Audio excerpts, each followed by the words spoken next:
அனைவருக்கும் வணக்கம். நாங்கள் இன்றைக்கு பார்க்க போறது "les homophones" ஒரே ஒலியுள்ள சொற்கள்.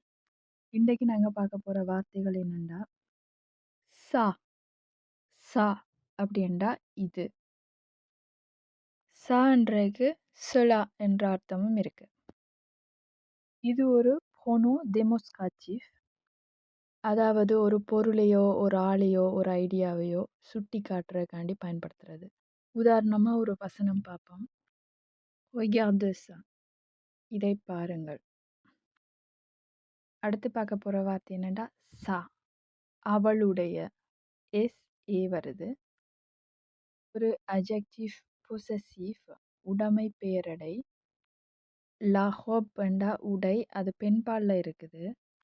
அத அட்ஜெக்டிவ் பொசெசிவ்ல மாத்தும்போது "ma robe" என்றா என்னுடைய, "ta robe" என்றா உன்னுடைய, "sa robe" என்றா அவளுடைய உடை என்று மாறும். வேற பெண்பால் சொற்களையும் இப்படித்தான் நீங்க மாத்த வேண்டி வரும். அதுக்கு "ça" பாவிக்கிறோம் நாங்க.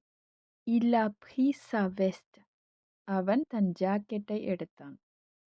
வெஸ்ட்ன்றது பெண்பால், அதனால "sa veste" அப்படின்னு சொல்லி போட்டிருக்கோம். இது மாதிரி பல சொற்கள் இருக்குது. நாங்க ஒண்டொண்டா பார்ப்போம். கடைசியா எல்லாத்தையும் சேர்த்து நான் ஒரு பெரிய லாங் வீடியோவா போடுறேன்.